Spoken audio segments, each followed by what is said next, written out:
Nesse aulão de atualidades do Enem, nós vamos falar sobre a regulação das Big Techs. Para quem esteve atento no noticiário dos últimos dias, viu que o ministro Alexandre de Moraes fez um bloqueio do X, o antigo Twitter, porque essa empresa, segundo ele, não estava obedecendo à legislação do país. Então, essas novas configurações, essas dinâmicas sociais, têm proposto, têm gerado muita discussão sobre a liberdade de expressão e tem interferido diretamente nas democracias do país. Então, em outros países a gente já vê a regulamentação das Big Techs e essa é uma discussão presente no nosso Brasil atual.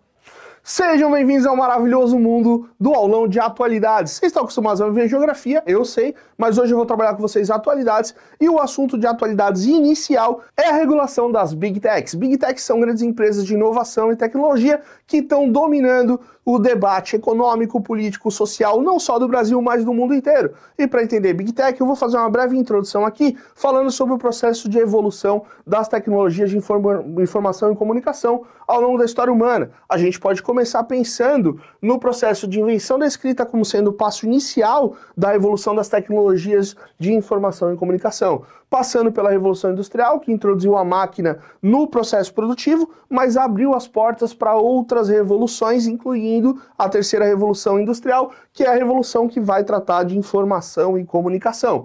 Depois vem a máquina analítica, que não chegou a ser produzida pelo Charles Babbage, em 1873. Chegando então à evolução dos telefones no século XIX, telefone e telégrafo, que passaram então a partir dos cabos, a transmitir informações para vários lugares do mundo, revolucionando a comunicação.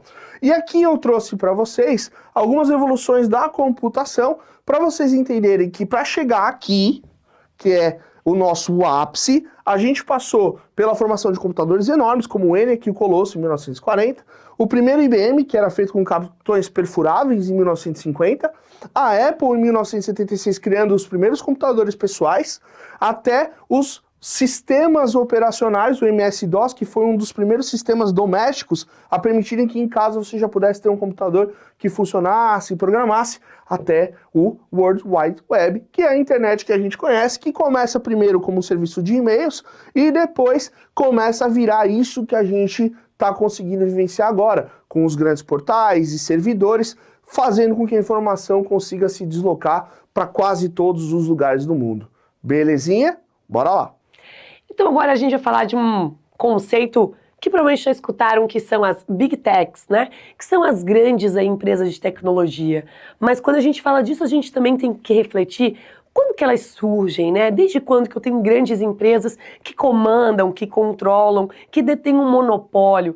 E a gente tem que fazer sempre uma retomada histórica para compreender a formação aí dessas empresas. Como é que surge uma empresa, como é que essa característica de um grupo poderoso, influenciando, ele vai surgir, ele vai controlar, ele vai crescer. E às vezes, como no nosso caso, a gente nem se dá mais conta de que ela está entre nós. Já abriu o e-mail hoje? Já acessou o seu celular? Então, são coisas que a gente não se toca mais de que há uma influência aqui das Big Techs.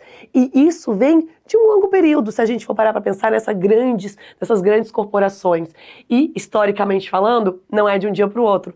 É um processo até chegar no que a gente tem aqui hoje, certo? Então vamos compreender um pouco disso e fazer algumas reflexões sobre os caminhos que a gente precisa escolher. Então bora lá! Bom, então vamos falar o que são as Big Techs. As Big Techs são um conjunto limitado de empresas, ou seja, um alcance pequeno de empresas que trabalham no ramo da tecnologia, com desenvolvimento, principalmente de uso de aplicativos como o Facebook, o Instagram, a própria Meta, que alcançaram uma parcela significativa do mercado. Então a gente tem como exemplo a Apple, a Amazon, a Google, a Meta, a Microsoft, a Alibaba, entre outras empresas. Então essas empresas, de uma certa forma, como elas atuam no ramo da tecnologia, e a gente vive uma era da informação, ela acaba atingindo nós diariamente. Todos nós hoje andamos com o celular no bolso, com algum aplicativo, com as redes sociais. Então acaba interferindo na nossa realidade diariamente. Então elas acabam sendo importantes mediadores da esfera pública. Por exemplo, a entrega de conteúdo a partir do algoritmo. A gente pode pegar o exemplo de uma plataforma de música. A gente escolhe uma música, na sequência vem alguma música parecida, Então A gente usa para comprar alguma coisa por um aplicativo de compra, né? A gente já vai ver que outros produtos começam a aparecer. Então, é usado os dados das nossas informações, das nossas pesquisas para sugerir a venda de mais produtos, né? Então, acaba interferindo diretamente no nosso cotidiano e no nosso dia a dia. Uma das grandes discussões que permeiam a ideia das Big Techs é a concentração do poder. Olha só que dado interessante, né? O valor de mercado dessas empresas Big Techs, ela acaba sendo maior que o PIB de toda a América Latina, são 10 trilhões, né? É um número absurdo, né? Enquanto maior o poder econômico, maior a sua capacidade de poder, né, dessas empresas. Então, né, o poder político, né, acaba sendo também uma importante ferramenta dessas empresas. Por quê? Né? Essas funções sociais que deveriam ser do Estado, né, a partir do uso dos nossos dados, estão nas mãos dessas empresas. E essas empresas, de uma certa forma, acabam nos manipulando, né? A partir dos algoritmos, né? A partir do momento que a gente faz a compra em um aplicativo de compra ali, a gente vai sendo, de uma certa forma, influenciado a consumir mais, a comprar mais, a usar determinados produtos, e a gente acaba nem percebendo, né, que está sendo, de uma certa forma, utilizado ou manipulado por essas empresas. Outra questão importante, né, da gente abordar quando a gente fala da regulação das Big Techs é a questão da privacidade e vigilância, né? O que é feito com os nossos dados, né? O que essas empresas fazem com os nossos dados? Não tendo uma regulamentação, esses dados ficam aí à mercê, né, dessas empresas. Então essas empresas podem fazer o que quiser com os nossos dados. E essa é uma grande problemática da questão das regulações das Big Techs. Outra questão importante de falar da regulação das Big Techs é a questão do uso de perfis falsos para espalhar desinformação, as famosas fake news. Então, quando a gente fala da regulação das Big Techs, uma ideia de limitar, ou seja, não pode mais usar perfis falsos, o disparo de mensagens automáticas dentro desses aplicativos de mensagem, como Telegram, WhatsApp. Então, quando a gente regulamenta isso, a gente tem um bloqueio desse tipo de envio de mensagem automática. E aí, então, a gente vai entender aqui a questão da geopolítica na internet. Por quê? Porque há um processo de desigualdade na comunicação a nível mundial, não só em relação a nós que somos receptores e usuários, mas também com os produtores de informação e aqueles que detêm e transmitem essas informações. Então, se a gente for parar para pensar, todo esse fluxo de informação ele depende de vias de transmissão, que hoje, em sua grande maioria, são os cabos submarinos, que conectam os servidores e permitem que essa informação circule, mas não necessariamente sem uma manipulação prévia delas. Então os cabos submarinos, eles trazem uma preocupação. Por quê? Porque são cabos oceânicos e que são cabos que estão expostos. Ou seja, hoje se fala, por exemplo, no próprio conflito da Ucrânia com a Rússia, você ter a ruptura desses cabos submarinos para que você consiga fazer uma guerra cibernética, que você consiga impedir os fluxos de comunicação para se fortalecer no momento de conflito. Os principais servidores vão estar em alguns países específicos, a grande maioria deles em países centrais, mas também aqueles que produzem mais informação, tendo destaque em algumas áreas continentais. Então, na América do Sul, por exemplo, o Brasil, na Ásia, Singapura, China e Japão, na América do Norte, os próprios Estados Unidos, e na Irlanda também. Por que na Irlanda o foco tão grande? Primeiro porque é uma região europeia ali acessível, fácil, e com terras muito baratas e com impostos muito baratos. Então os impostos que são cobrados sobre essas empresas e esses servidores também são um motivo locacional para a instalação desses servidores em determinados lugares do mundo. Em relação ao Brasil, a questão da desigualdade, a gente vai falar muito em relação aos consumidores. Então, em 2022 no Brasil, eram aproximadamente 34 milhões de brasileiros que nunca tinham acessado a internet, sendo que também 87 milhões de brasileiros não conseguiam acessar a internet todos os dias. Isso é uma coisa que, para você que vai fazer a prova, é muito importante lembrar. Por quê? Porque se você tiver que enfrentar uma questão sobre paradigma educacional, e aí a gente está falando de educação à distância, por exemplo, e trazendo para o cenário pós-pandêmico, quantas pessoas foram impactadas negativamente pela ausência de capacidade de acessar, seja por limitação de hardware, seja o telefone, o tablet não conseguiam acessar com qualidade essas informações escolares que estavam sendo dispostas, ou por questões de rede mesmo, onde essas pessoas não conseguiam ter acesso aos bancos de dados que tinham as informações necessárias para uma educação de qualidade no período em que elas estavam em home office, certo?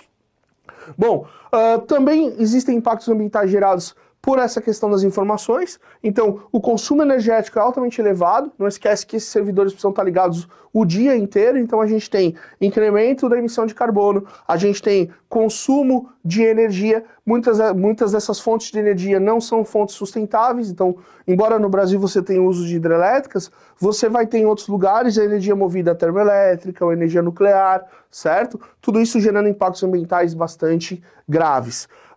E a questão também dos hardwares que demandam, né, a exploração de metais e também utilizam metais pesados na sua composição. Chegando então nas Big Techs, se discute muito a questão da regulação das Big Techs, sobretudo em cenários, por exemplo, como agora o do Twitter, onde essas empresas elas estão sediadas em lugares que não são dentro do próprio território e nem sempre se submetem às leis do território, fazendo com que quando há necessidade, por exemplo, de você retirar do ar uma informação falsa ou de alguma forma bloquear um perfil criminoso que instiga crimes como violências N de vários tipos, né?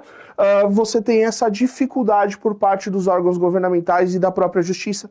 Então, regular as Big Techs significa você conseguir fazer com que elas sigam as leis locais quando isso for necessário. Porque existem coisas que em alguns países são permitidas e outras não. E aí a gente tem que entender que não é porque está na internet que não precisa seguir as leis, ok? E aí tem vários paradigmas, a questão, por exemplo, dos jogos de azar ou das apostas. Por quê? Porque as apostas, por exemplo, podem ser proibidas no país, mas as empresas são sediadas em paraísos fiscais, sediadas em Gibraltar ou em outros lugares que não punem e que não têm, por exemplo, acordos judiciais com o território do qual a gente está falando. E aí, essas Big Techs elas são voltadas para tecnologia e inovação, sobretudo na questão da coleta e processamento de dados. Observem que as grandes redes sociais que você acessa, elas não te cobram nada. Por que elas não te cobram nada? Porque o produto é você. O produto são os seus dados, que vão ser vendidos como leads para grandes empresas, que vão utilizar esses leads para fazer com que o produto dela chegue para um número de clientes cada vez maior, num nicho bem específico, que é aquele nicho que consome e que, portanto, te permite gastar menos em publicidade porque você gasta melhor. Entenderam? Bom, seguindo.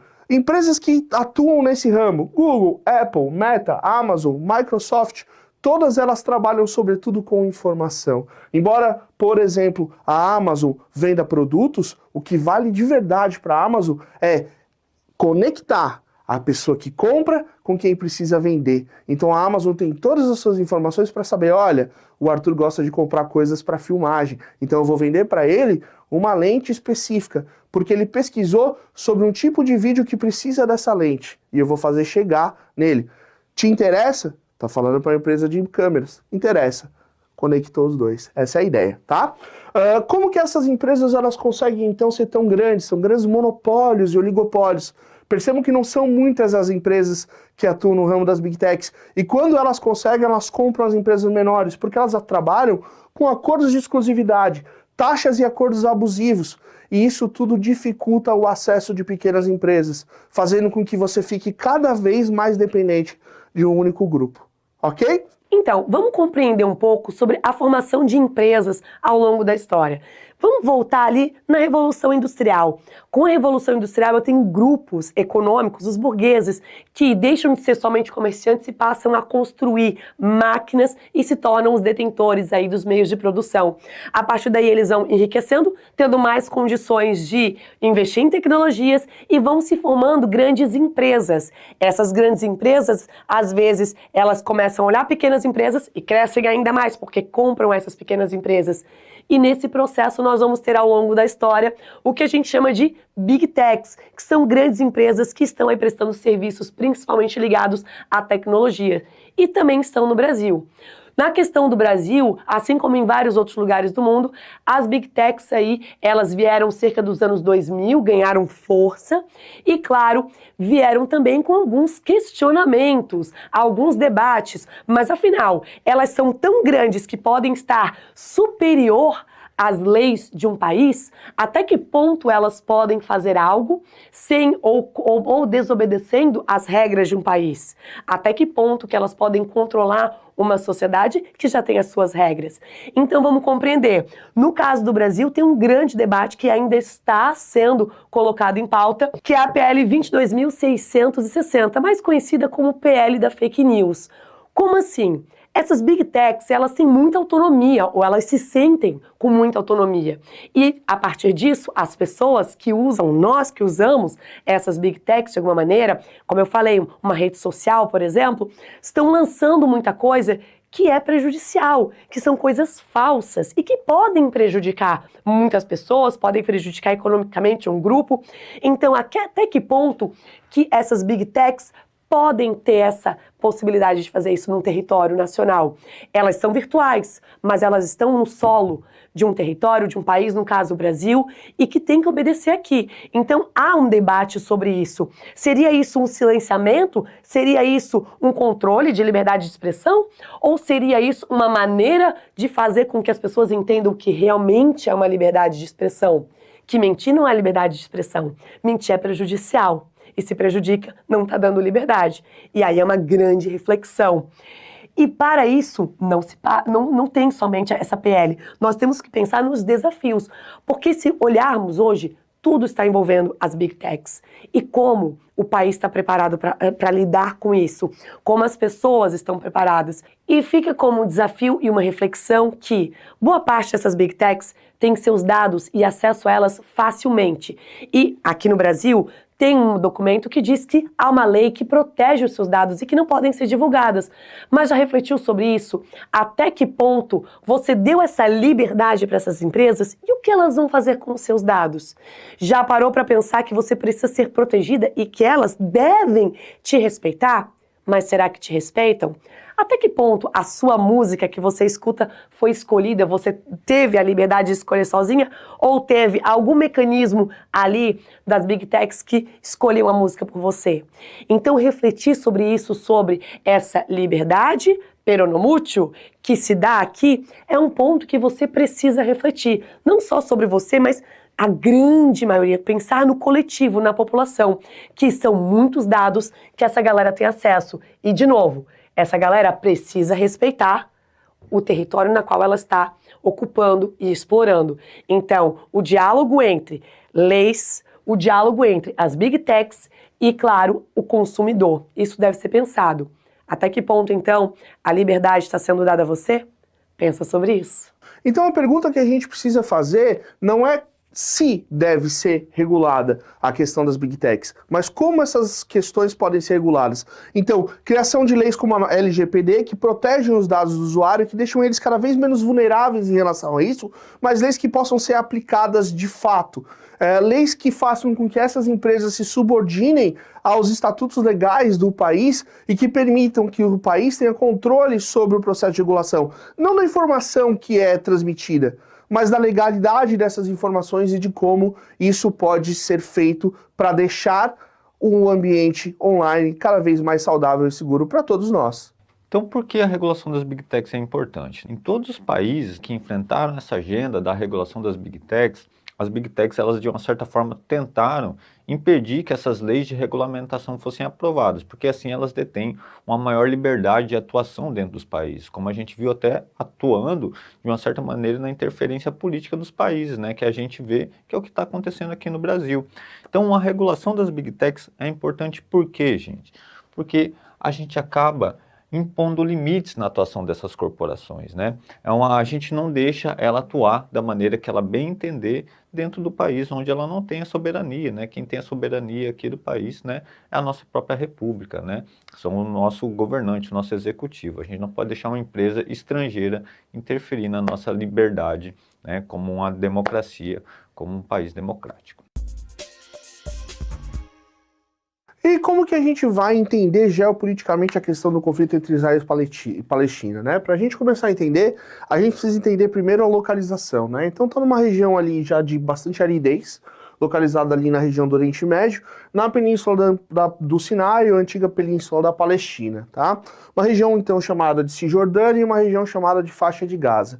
É importante entender que toda aquela região ali faz parte do processo de conflito. A gente destaca aqui a Cisjordânia e a Faixa de Gaza porque é onde a gente tem a concentração dos palestinos. A história dessa região vocês já viram com a professora Mari, né? E aí, dentro dessa perspectiva, você tem vários períodos de ocupação, desocupação, diáspora, por aí vai. Bom, então, a Cisjordânia fica a leste de Israel e a oeste da Jordânia. O primeiro núcleo de grande ocupação palestino, uma área um pouco maior. Já na região da costa ocidental do Mar Mediterrâneo, você tem a faixa de Gaza. Então a faixa de Gaza é uma regiãozinha bem espremidinha ali entre o território de Israel e o litoral, a região mediterrânea. É uma região que tem a presença de petróleo e gás natural, embora não seja muito explorado. Israel tem ali algumas áreas de mineração de diamante. E a principal disputa ali também vai estar relacionada à questão da água. Então você tem alguns aquíferos importantes na região de Gaza e na região da Cisjordânia. E você tem também a presença do Rio Jordão, que é uma das principais fontes de abastecimento. Não esquece que a atividade agrícola de Israel inteirinha é toda irrigada. Eles trabalham com aquela ideia de dry farm, né? Então, aquela coisa da sobreposição, pega a terra mais úmida, bota para cima. Então, eles precisam da atividade irrigatória, sobretudo da água do Rio Jordão. Isso já é um fator geopolítico importante para explicar parte do conflito em relação às questões naturais. Fora a presença de petróleo e gás natural, embora esses ainda não sejam explorados efetivamente. Todo esse conflito ele vai, então, se intensificar a partir da proposta da ONU de partilha. É uma proposta que vai levar em consideração algumas questões históricas, mas vai deixar a Israel 55% da porção territorial e a Palestina 44%. Eu quero que vocês aqui, mal fazendo uma analogia, mas aproveitando para tentar desenhar aqui mais ou menos, eu quero que vocês imaginem você e seu irmão, ou você e seu primo, ou qualquer outra pessoa da sua idade, dividindo um bolo quando você era criança. Tá? E imagina que a partilha do bolo ela vai ser feita assim, olha, 55% do bolo fica para o seu irmão e 44% do bolo fica para você. Essa região é uma região que tem questões religiosas, que tem questões étnicas, que são muito importantes de serem observadas. Então nessa partilha, lógico que o exemplo do bolo é um pouco tosco, mas essa partilha feita dessa maneira gera já, de certa forma, uma certa desconfiança por parte de quem fica com a parte menor. E aí ainda falam, não, e a cereja do bolo, ela vai ficar aqui, não é de nenhum de vocês, mas ela vai ficar em cima da fatia do seu irmão, que é a questão da região de Belém e de Jerusalém, que são cidades importantes para 3 religiões. Então você tem a importância, Jerusalém, sobretudo, para católicos, né, cristãos, na verdade, para judeus, que seria a terra do rei Davi, então cristãos são onde nasceu Jesus, e onde Jesus pregou, no caso de Jerusalém, para judeus, onde Davi teria reinado, certo? E para muçulmanos. Significa que é uma região que tem interesse de vários grupos e, portanto, ela foi considerada internacional, mas dentro de território israelense. E isso gera controvérsia. Isso tudo vai recrudescer os conflitos, a gente não vai aqui estabelecer um por um. Em 1987, surge o primeiro congresso sionista, que é aquele que vai defender a posse dessa área territorial por Israel, inclusive negando o direito à existência de um Estado palestino, que deixou de acontecer durante o processo de partilha capitaneado pela ONU. Lembrando que é importante lembrar o papel dos brasileiros nisso. A diplomacia brasileira ganha destaque, sobretudo com a participação do Oswaldo Aranha na reunião que vai definir essa partilha, tá? Ele é que preside essas reuniões. Então, em 1987, surge o primeiro Congresso Sionista. A partir desse Congresso Sionista surgem as ideias de ocupação das áreas da Cisjordânia e de Gaza por parte de Israel. Com isso, né, e aí após vários conflitos, os palestinos acabam se concentrando nessas duas faixas, muitos deles inclusive criando assentamentos na Cisjordânia para tentar ali fugir da influência de Israel. Bom, Israel vai, do ponto de vista geopolítico, ter relações com algumas das principais nações do mundo, sobretudo aquelas que compõem parte da União Europeia e que compõem a OTAN também, que compõem uma aliança ali com os Estados Unidos. Então, Estados Unidos, França, Alemanha, Itália e Reino Unido. Aqui a gente tem Reino Unido, EUA e França fazendo parte do Conselho de Segurança. Significa que quando entra um pedido de sanção contra Israel, fica muito complicado você conseguir qualquer coisa no Conselho de Segurança, porque existe uma tropa de choque israelense que vai impedir o processo de avanço disso. Quando eu falo uma tropa de choque israelense, eu estou falando de países que têm aliança com Israel, né? Então, por exemplo, durante a Guerra dos 6 Dias, a França deu suporte aéreo para Israel conseguir rebater os ataques que estava sofrendo, né?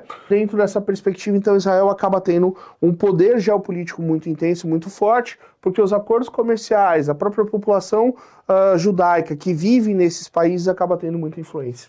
A Palestina já vai, então, ter um pouco mais de apoio de nações periféricas, sobretudo nações de origem árabe, então Afeganistão, Argélia, Líbia, Marrocos, Egito, Síria, Catar, Irã, Venezuela e Iêmen.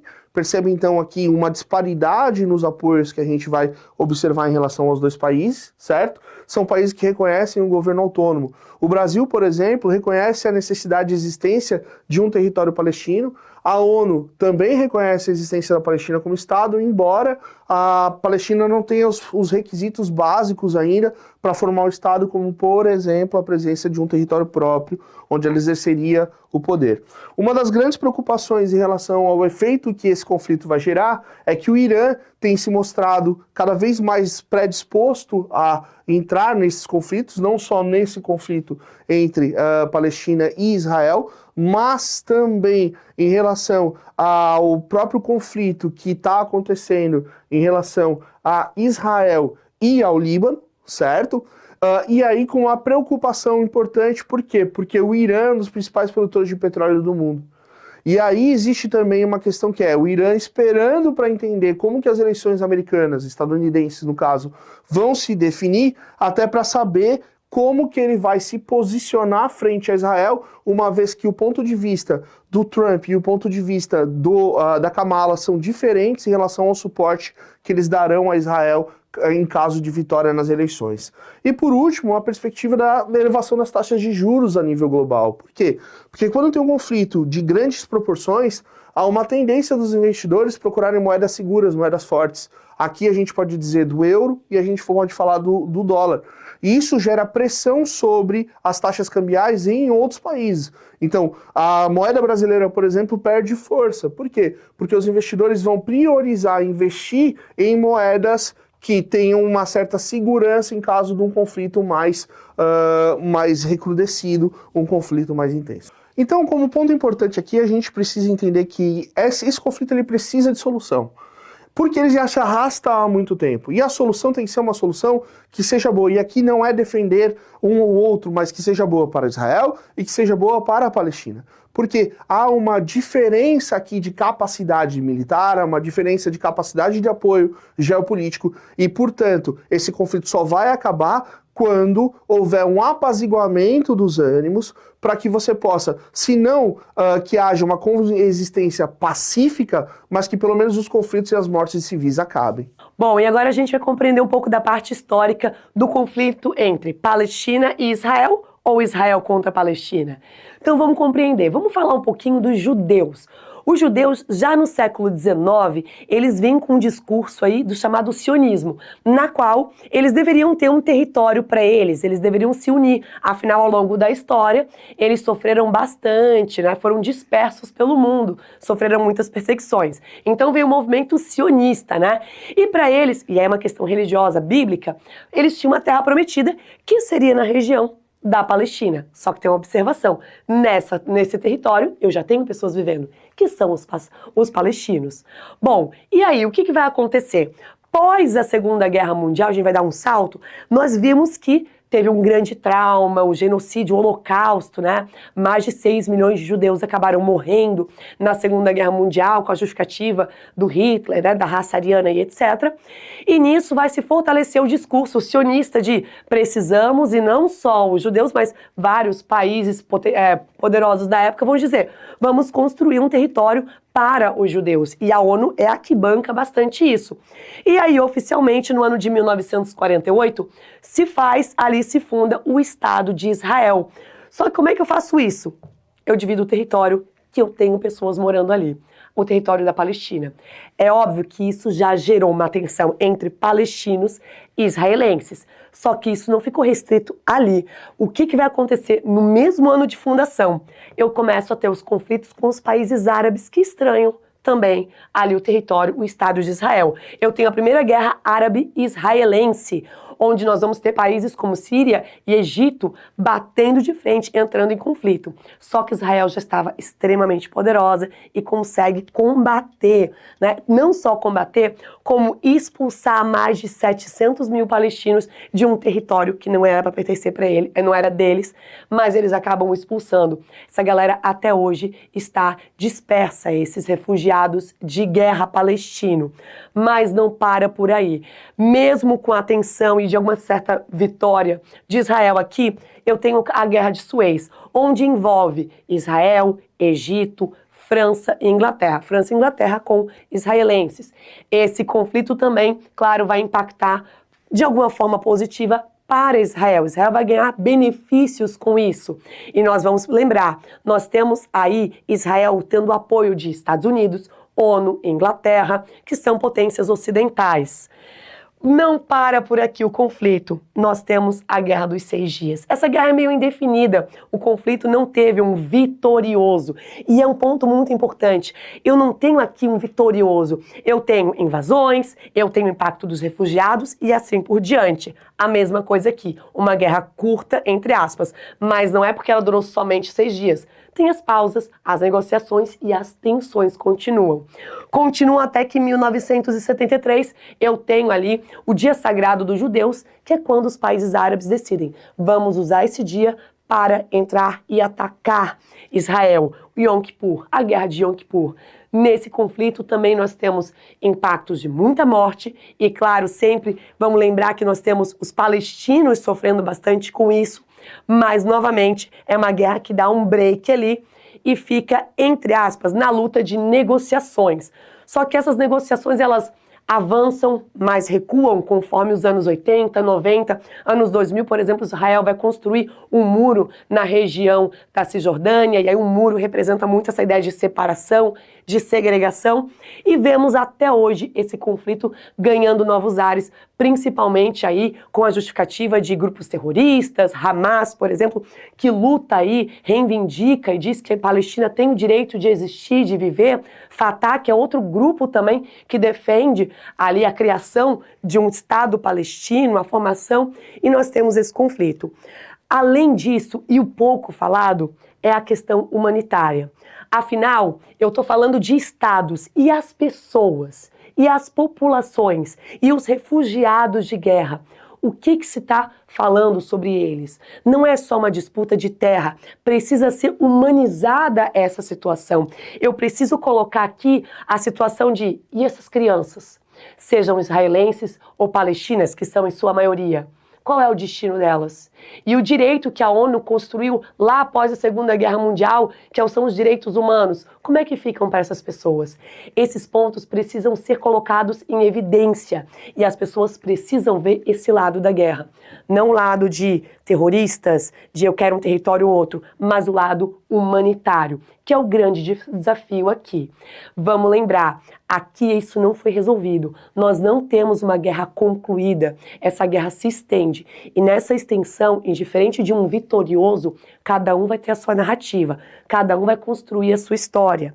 Uns vão dizer que são os bonzinhos, outros vão dizer que eles são os bonzinhos. Uma coisa meio maniqueísta. Nós precisamos ter um olhar para tudo isso. Um afastamento, uma reflexão e, por sempre, aqui. A galera, o ser humano, as crianças, mulheres, idosos que estão sofrendo nesse exato momento com tudo isso. Então fique atento no lado reflexivo da questão humanitária, certo? Eu espero que vocês tenham aí entendido historicamente e até a próxima. E aí, aluno, vamos para o nosso terceiro tema de atualidades. Sou o professor Eduardo e agora a gente vai falar sobre questões climáticas, desastres naturais. Olha a provocação aqui, ó. Coloquei entre aspas um ponto de interrogação. Será que realmente é um desastre natural? Nesse aulão, a gente vai ver então o que são essas alterações climáticas e como elas são causadas e as suas principais consequências, tanto no mundo como no Brasil também, beleza? Bom, nessa aula sobre mudanças climáticas, é interessante a gente pensar que inúmeros estudos têm mostrado que a temperatura global está subindo. E com esse aumento da temperatura global, a gente começa a ter os eventos climáticos extremos. E é o que a gente tem visto ultimamente com as enchentes, os furacões, os terremotos. Aqui na parte de sociologia, a gente vai focar em como esses eventos eles atingem de maneira desigual as comunidades, né? A gente sabe que o sistema capitalista é um sistema que gera desigualdade social e, consequentemente, esses eventos climáticos eles atingem de uma maneira diferente essas populações. E a gente também vai ver quais propostas têm sido pensadas pelos movimentos sociais para a gente superar, então, essas emergências ou esses problemas referentes à emergência climática. O que são alterações climáticas? É muito simples, nada mais é do que a mudança do comportamento das médias térmicas no planeta. A temperatura ela vai alterar para cima ou para baixo. Com essa alteração de uma média térmica durante uma sequência de anos, vai fazer com que o clima daquela região se altere e alterando o clima de uma região, obviamente, tudo que envolve aquela região, tanto de fauna quanto de flora e também a parte de cidade, vai sofrer alterações, ok? Então fica atento ao seguinte, o que está causando essa aceleração das mudanças?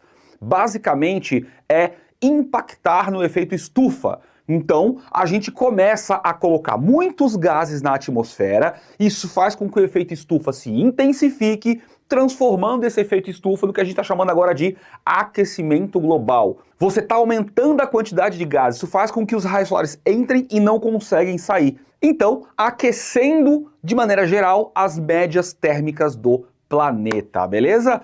Pois bem, o que causa isso? Indústria, queimadas, o espaço agropecuário sendo aumentado, então a emissão de gases ali, do gás metano pelo gado, toda essa atividade agrícola e industrial, e também, claro, os veículos que são aí de motor a combustão, fazem com que a gente emita muitos gases ali para a atmosfera. As consequências dessas alterações climáticas é o que a gente vai chamar então de desastres naturais, e está aqui a provocação, por isso que eu coloquei a interrogação. Porque será que é desastre natural mesmo ou a gente tem muita parcela de culpa?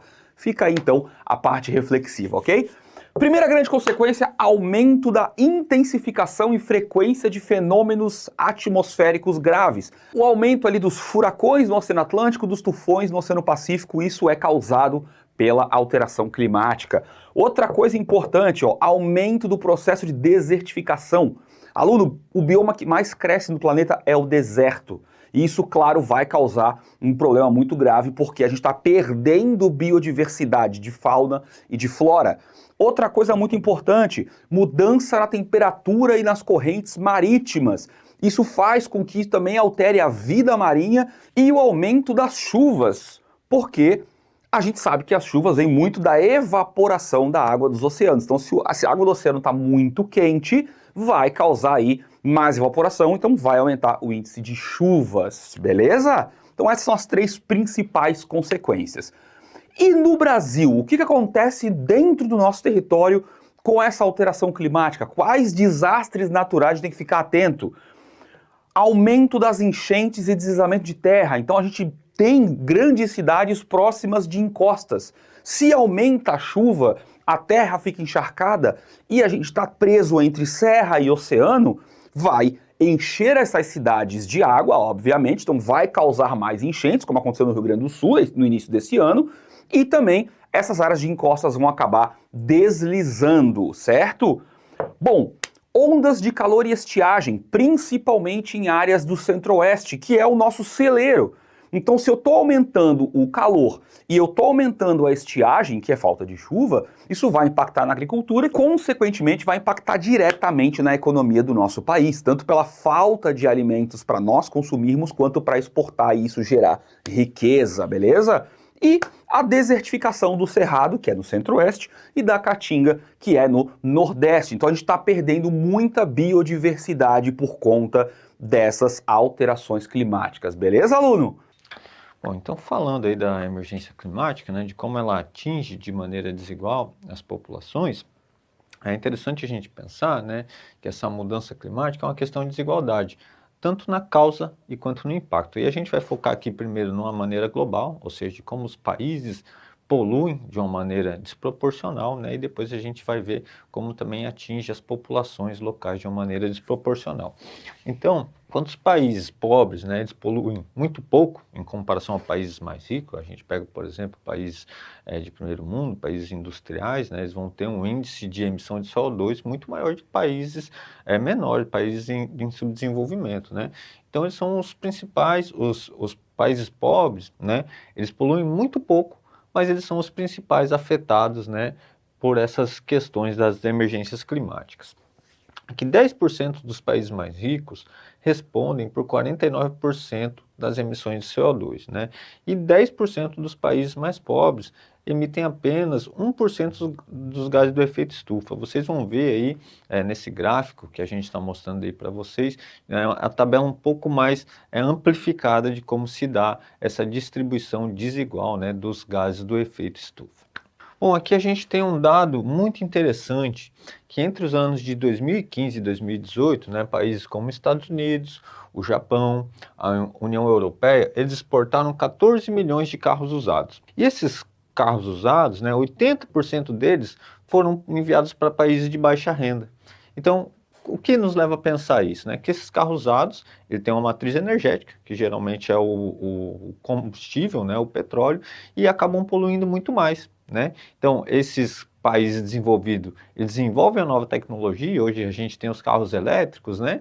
Enquanto isso, então, eles enviam esses veículos, né, que têm uma matriz energética, né, mais antiga, como a gasolina, o petróleo, para países subdesenvolvidos, logo esses países passam a poluir muito mais. E é muito interessante a gente pensar isso também aqui no Brasil.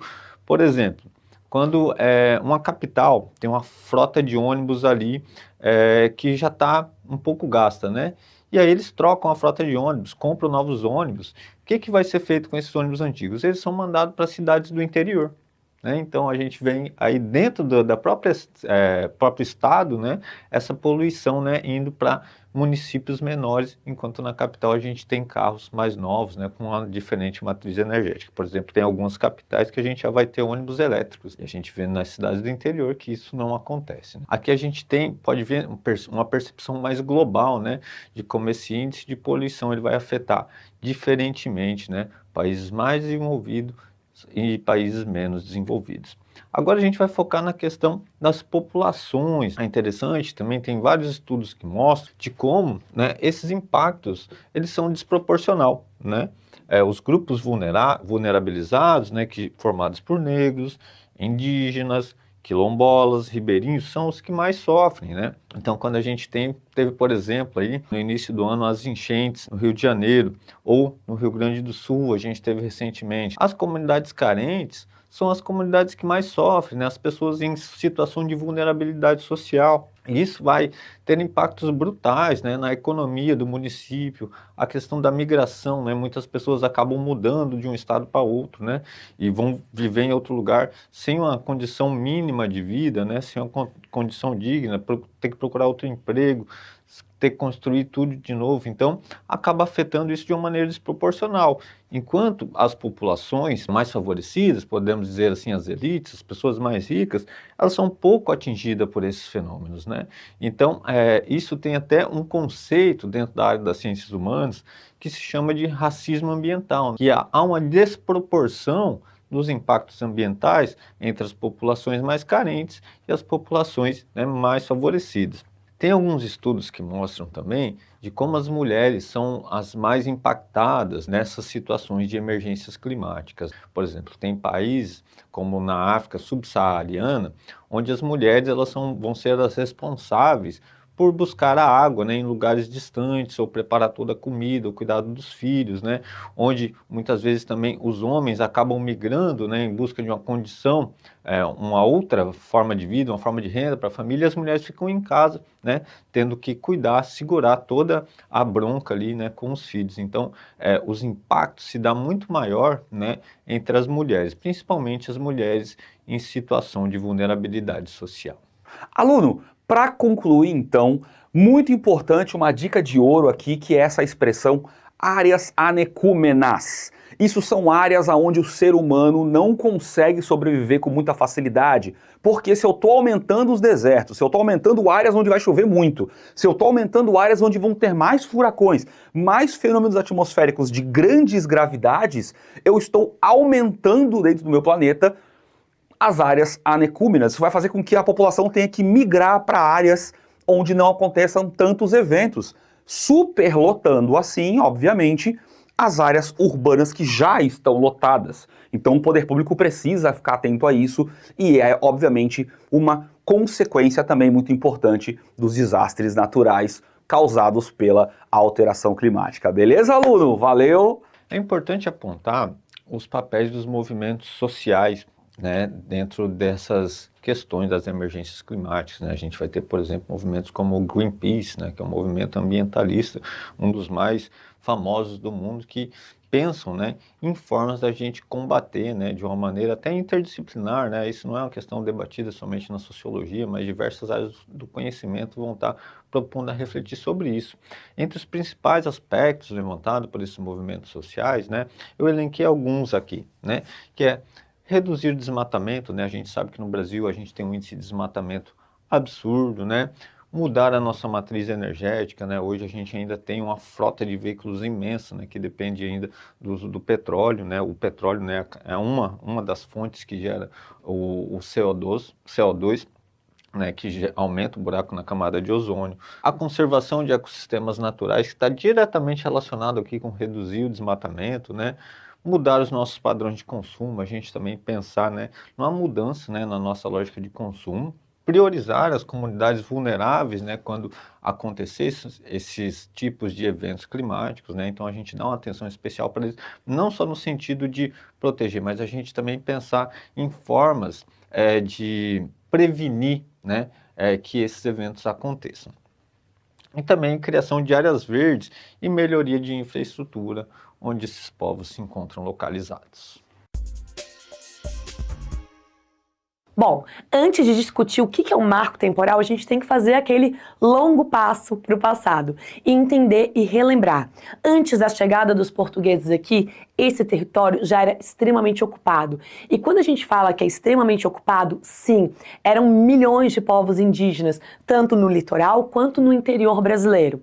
Conforme foi vindo os europeus, os portugueses, mais especificamente aqui para o Brasil, nós temos o contato entre europeu e indígenas, e aí a gente tem inúmeras comunidades indígenas, e esses grupos, a princípio, têm negociações, mas vão gerar muitos conflitos também, e outros impactos na vida dos povos indígenas, como as doenças, que vão acabar dizimando uma grande quantidade de pessoas. Mas um ponto extremamente importante é que, com a chegada do europeu, a gente tem o chamado etnocídio, que não é só a destruição física de um grupo, mas também é cultural. Eu tenho aí a imposição de religiões, de língua, vamos sempre lembrar.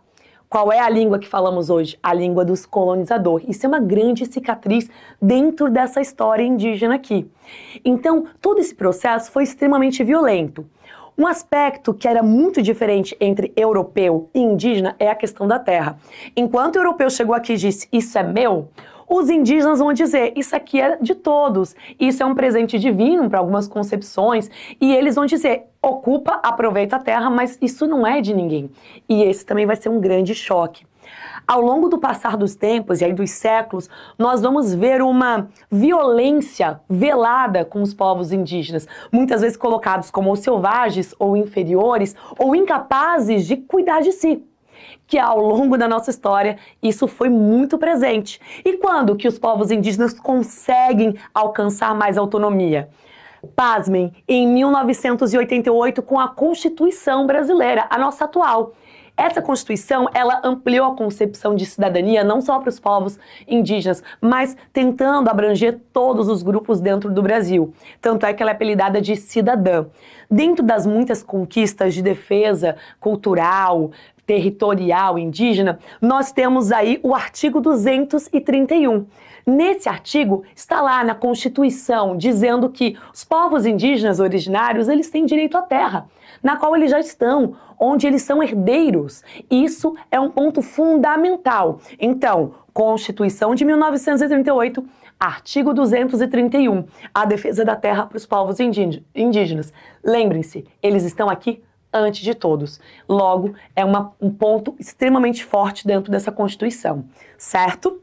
Então, bora lá. E aí, aluno, vamos falar agora então da questão que envolve os aspectos geográficos, espaciais, de meio ambiente, que está sendo trabalhado aí nesse tema do nosso aulão, que é o marco temporal.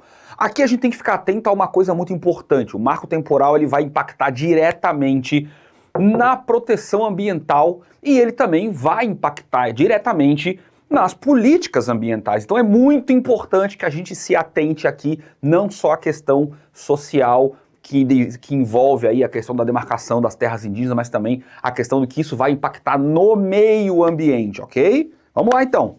A discussão do marco temporal também é uma discussão muito atual, né, dentro da sociedade brasileira, né? Nós estamos passando agora, recentemente, passando pela votação, mas é algo que ainda está tramitando no Congresso. Para falar sobre o marco temporal, eu vou dar a definição aqui de povos tradicionais, né, e os povos originários, né, diferenciar entre eles, porque ambos são afetados pela questão do marco temporal. Vamos lá. Os povos tradicionais são grupos culturalmente diferenciados que possuem formas próprias de organização social. Quais exemplos de povos tradicionais a gente tem no Brasil? Né? A gente tem os quilombolas, os pescadores, os quebradores de cocos babaçu, a gente tem os extrativistas, os ribeirinhos, os caboclos, a gente tem uma infinidade de povos tradicionais brasileiros. Né? E quais que são os povos originários? Né? Qual que é a definição de povos originários? São aqueles que descendem dos primeiros habitantes de um território. Ou seja, são os povos indígenas, né? A gente tem no Brasil cerca de 305 etnias indígenas no Brasil, então uma diversidade muito grande. O que tem em comum entre esses povos? Eles buscam garantir seus meios de vida a partir da defesa do seu território, né? Então o território é algo sagrado para esses povos, né? Tanto para os povos tradicionais como para os povos originários. É da onde que eles tiram o seu modo de vida, o seu sustento, né? Então eles têm uma relação de uma exploração do seu território de uma maneira sustentável, né? Diferentemente da relação que o agronegócio tem com o território. Bom, você já viu aí a visão das ciências humanas sobre o marco temporal, faltou ver a visão da filosofia. O que a filosofia tem para contribuir para essa discussão tão importante da nossa atualidade? Bom, a filosofia ela vai partir de uma análise principalmente da decolonialidade envolvendo o assunto. Isso é, a gente vai analisar todos os saberes ancestrais desses povos que estão aqui muito antes da invasão dessa gente toda. E aí, nesse sentido, a gente vai analisar o epistemicídio que foi cometido dentro dessas terras, a gente vai analisar como a demarcação das terras indígenas é uma continuação desse epistemicídio.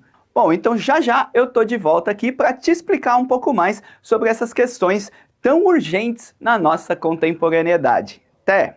Mas afinal, o que é um marco temporal?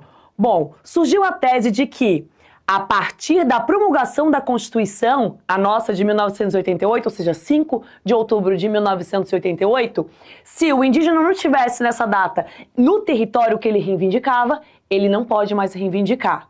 Mas espera aí, muitos grupos estão fora de seu território há muito tempo e estão lutando para voltar, só que não conseguem. Eles foram expulsos ao longo da história por inúmeras situações, mas eles querem voltar, então eles não têm direito? É isso que o marco temporal está dizendo? Não. Só que também há um debate de que direitos indígenas são direitos originários, ou seja, está na Constituição que antes de ter as leis e o Estado brasileiro, eu já tinha grupos indígenas e eles já estavam ocupando os territórios, logo eles estão acima da lei. E aí vem um debate.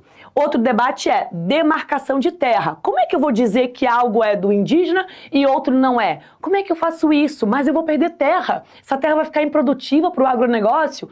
E vem essas discussões. E é onde tem a galera que debate contra ao marco temporal e a favor. A galera contra diz, vai impactar no meio ambiente, porque tendo demarcação de terra, tem proteção do meio ambiente. Os grupos indígenas sabem cuidar do meio ambiente a partir do cuidado com a terra. Os outros vão dizer, mas para a economia brasileira é ruim, para o mercado imobiliário é ruim. Mas e aqui? E a importância da tradição, das culturas indígenas, da preservação da história e do passado brasileiro? a galera aqui vai dizer, somos contra o marco temporal. E os impactos, eles são tamanhos, principalmente a atualidade, pensando no meio ambiente e nas questões culturais, na destruição de um povo que já vem sendo destruído antes mesmo aí da Constituição, lá desde 1500. Então esses debates eles estão muito aflorados. É importante saber argumentar, saber o conceito de marco temporal e ter um olhar crítico e reflexivo. Aluno, então, na parte aqui que envolve o nosso aspecto geográfico dentro desse tema tão importante, principalmente falando aí de Brasil, né, que é um país de grande extensão territorial, com muita natureza e que foi aí colonizado, então a gente já tinha aqui os povos indígenas antes de chegar os nossos colonizadores. A coisa que mais se remete à nossa questão aqui da geografia dentro do marco temporal é o que a gente tem que trabalhar com a parte de proteção ambiental. Aluno, vem comigo aqui, olha só.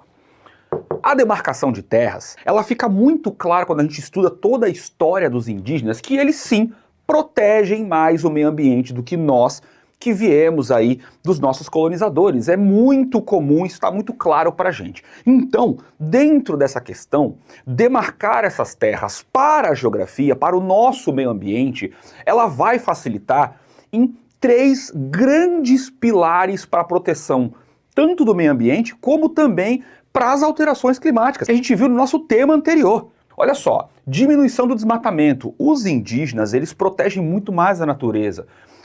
É muito claro também, estatisticamente falando, que as áreas que são protegidas pelos indígenas são as áreas menos desmatadas, porque eles têm uma conexão muito mais natural com a natureza do que nós aí que viemos dos nossos colonizadores europeus.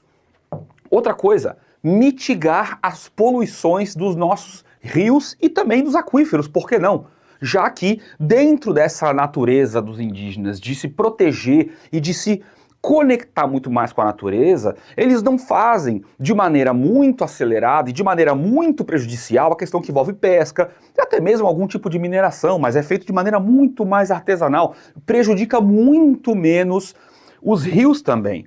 E, claramente, a proteção do solo e também da biodiversidade, já que com o aumento da expansão do agronegócio, a gente está transformando muitas áreas florestais em grandes plantações monocultoras, arrancando dali espécimes diferentes para plantar uma coisa só. Isso prejudica o solo e isso prejudica também a biodiversidade, principalmente se tratando de norte do país, onde ali a gente tem a maior floresta em biodiversidade do planeta. Então é fundamental, aluno, que a gente olhe para esse marco temporal como algo não apenas social, como não algo apenas a demarcar ou não demarcar terras, proteger ou não proteger indígenas. Claro que isso é importante também, óbvio, mas aqui olhando pelo olhar, sendo um pouco redundante, geográfico da coisa, é muito claro que estar dentro de uma demarcação de terras, estar dentro de uma reserva indígena é consequência de estar protegendo aquela área ambiental. Bom, quando a gente fala de marco temporal também é muito importante a gente frisar que caso seja aprovado o marco temporal, a gente vai estar passando por cima de direitos básicos, né, da vida dos povos originários, dos povos indígenas e das comunidades tradicionais.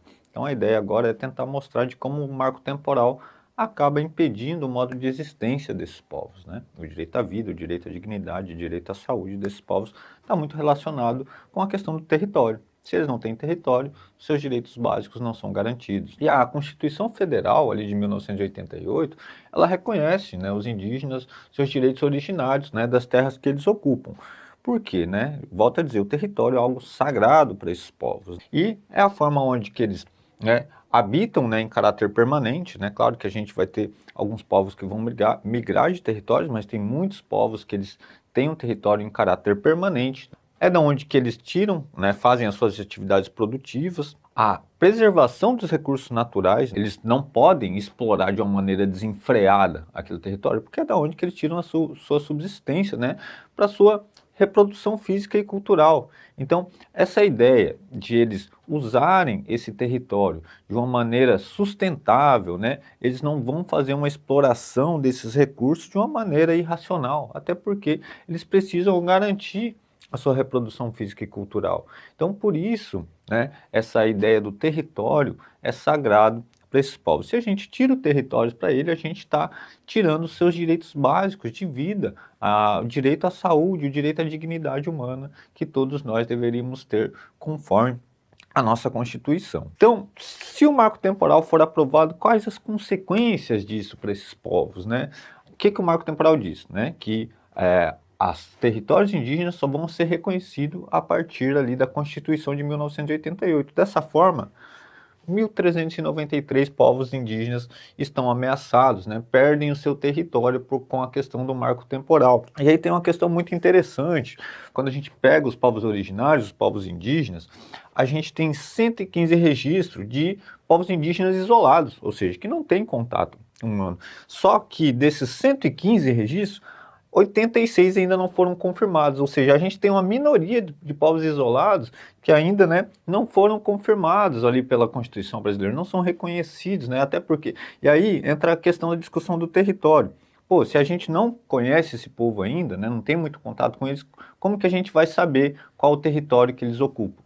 Né? Então, aí entra uma questão da discussão do marco temporal, né? Não tem sentido nenhum para esses povos que a gente ainda nem teve contato, porque são povos isolados. Então, o que é importante a gente pensar, né? A gente volta a dizer a questão do território é algo sagrado para os povos indígenas. Estudos, né?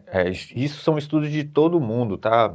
Cientistas de todo mundo vão comprovar que as terras ocupadas por povos originários são o que mantém a maior biodiversidade.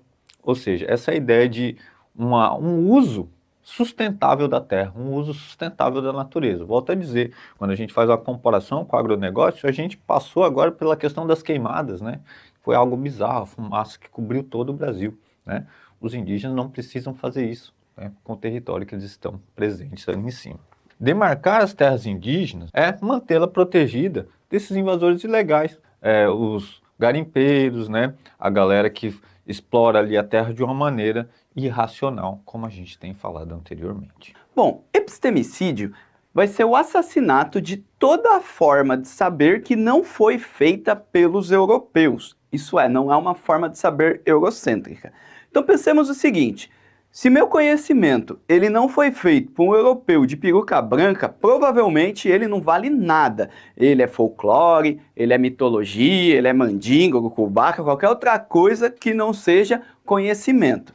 Então, quando eu vou colocar aqui um epistemicídio dos povos originários que aqui moravam, eu estou falando que eu vou extinguir, que eu vou invalidar todo tipo de conhecimento que essa galera produziu e não se encaixa nos moldes europeus. Que moldes são esses? É o molde ocidental, patriarcal e, majoritariamente, branco. Então, nesse sentido, a gente tem que entender que a demarcação das terras indígenas ela é uma continuação desse epistemicídio que vem ocorrendo na América Latina desde a invasão dos europeus. Inclusive, se você pensar no próprio nome América, ele é um nome que vai de encontro com essa parada, porque afinal de contas um veneziano saiu lá de Veneza, aportou aqui e a gente chama um continente inteiro de América. Como se toda a galera que estivesse aqui não valesse de nada, não servisse para nada, não produzisse nada. E aí pensemos que essa demarcação ela é a validação das terras indígenas a partir da Constituição de 88. Ou seja, se você tem uma civilização ancestral que está aqui há milênios, mas em 1988 você não estava ligado no rolê, você não estava dentro da lógica do seu colonizador, então perdeu, então já era, a terra não é tua, porque faz todo sentido eu pegar uma civilização milenária e reduzir ela a um marco temporal de 1988, quando a Constituição foi criada. Olha a viagem dos caras.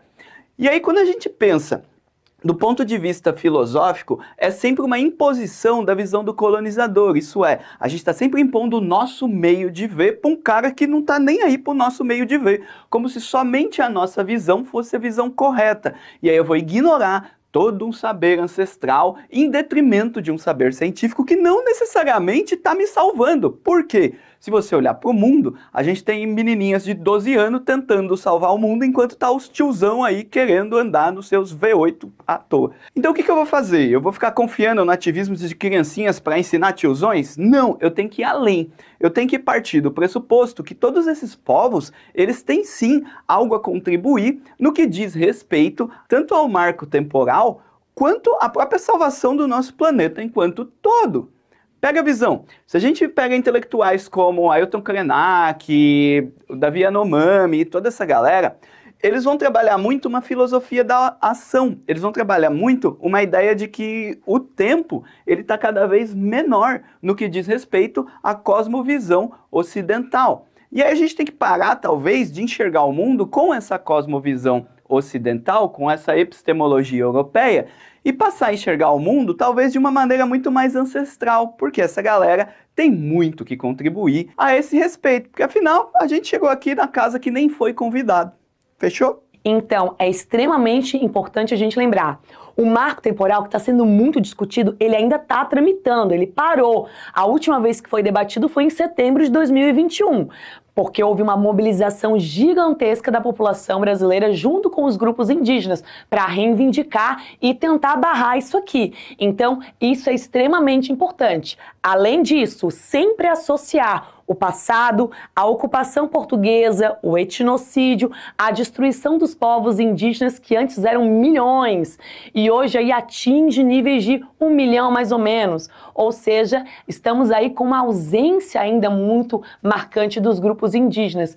A luta continua e ela não é só dos grupos indígenas, mas é de todo o povo brasileiro, porque afinal todos fazem parte dessa história. Todos nós tivemos as mesmas origens. Então, aluno, para encerrar o nosso tema aqui super importante, eu trouxe aqui algumas outras questões que envolvem também, não só agora a parte de geografia, mas também a parte social um pouquinho, que é os conflitos e o aumento da violência, principalmente em áreas ali próximas de reservas indígenas, ok? Então, a expansão do agronegócio e o aumento da mineração, isso faz com que essas grandes corporações invadam terras indígenas e, infelizmente, com o uso da violência e também com o uso de conflitos, até mesmo com questões documentais que não são tão verdadeiras, acabam ali querendo empurrar esses indígenas para fora daquela região para poder explorar ela. Então, acaba-se que aumenta a violência. Esse grupo, os grupos indígenas que já foram ali suprimidos ao longo de toda a história do nosso país,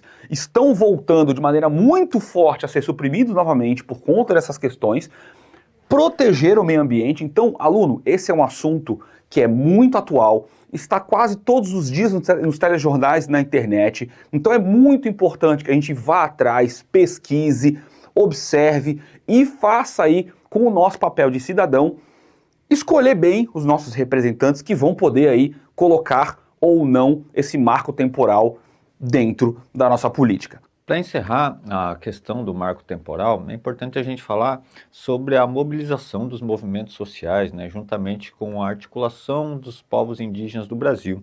Eles têm desempenhado um papel muito importante na questão da difusão, né, dessa discussão do que é o marco temporal. No próprio site da APIB, que é a Associação dos Povos Indígenas Brasileiros, mostram ali o número de mobilizações que tem acontecido por estado no Brasil, né, e os movimentos sociais que, de uma certa forma, têm ajudado nessa articulação para a gente pensar a questão do marco temporal, né, ou seja, a ideia de que o marco temporal não é vantajoso, né, quando a gente pensa na questão da nossa diversidade cultural dos povos indígenas no Brasil. Então, é fundamental, né, a atuação desses movimentos sociais junto com a PIB para que a gente consiga frear o marco temporal.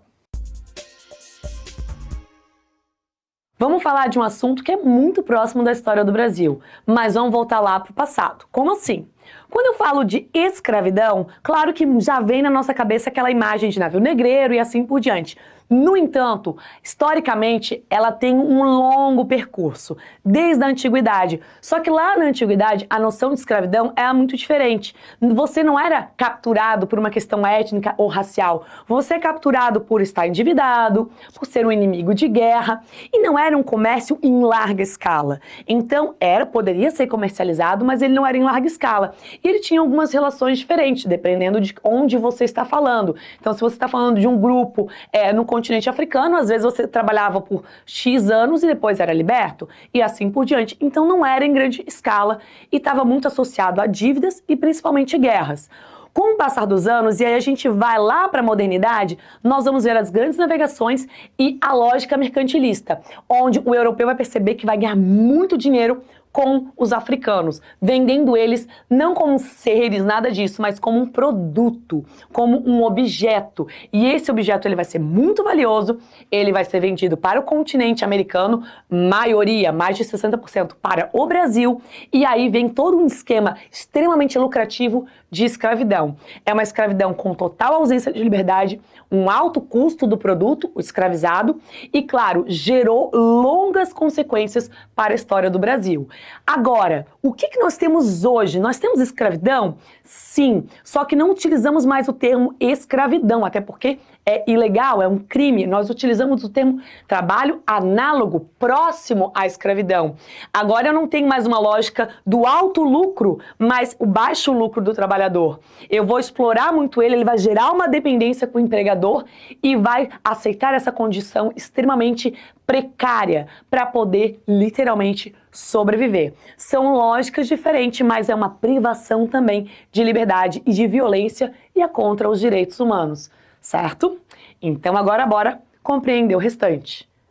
E aí, aluno, qual será o impacto socioeconômico dentro dessa questãozinha tão importante que é a flexibilização do trabalho e também o aumento dos subempregos?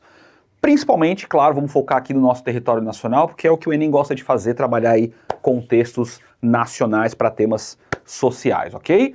Bom, nesse tema é muito importante que a gente entenda que o impacto dentro do conteúdo da geografia ele vai ser socioeconômico.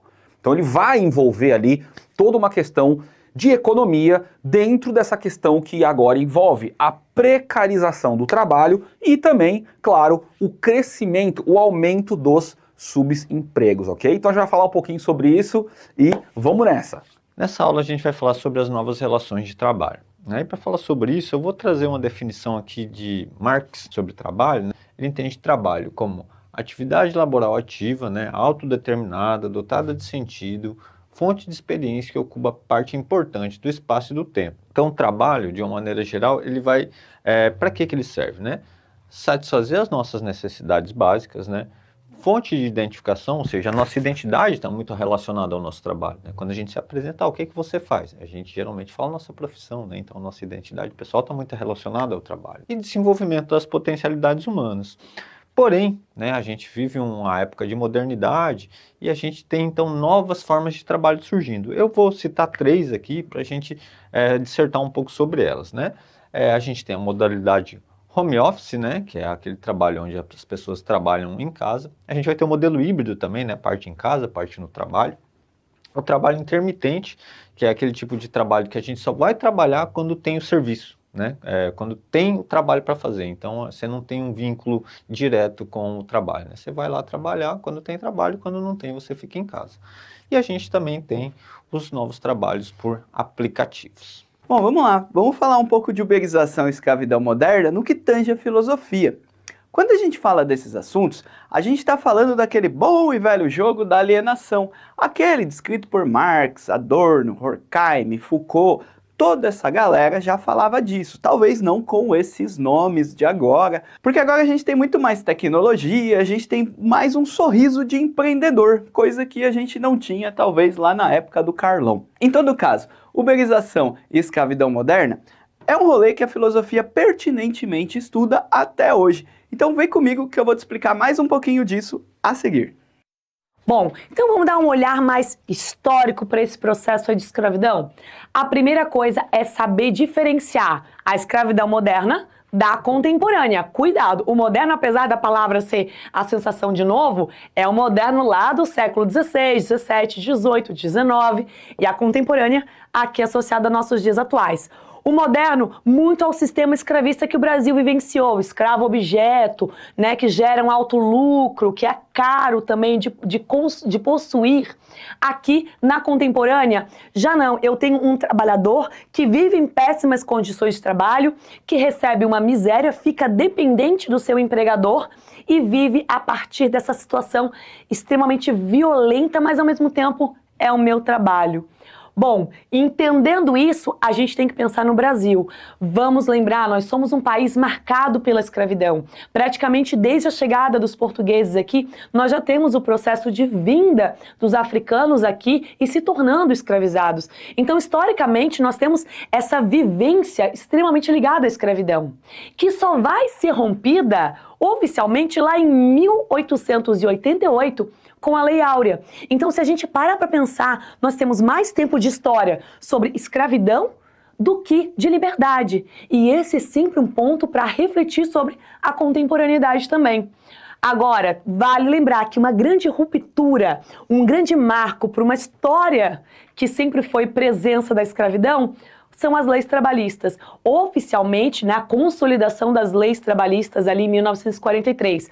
Vargas já vinha fazendo as leis a partir de 1930, mas a chamada CLT, a carteira de trabalho com todas as garantias trabalhistas, é um grande marco. E, claro, uma grande conquista para o trabalhador brasileiro. Agora, o que nós precisamos entender como os desafios? Temos hoje várias condições de trabalho que vão para além de uma carteira de trabalho. E essas questões, elas estão presentes aí. Mas, afinal, que condições de trabalho são essas? Essas pessoas, elas têm liberdade? Apesar de tudo isso, elas têm garantias trabalhistas?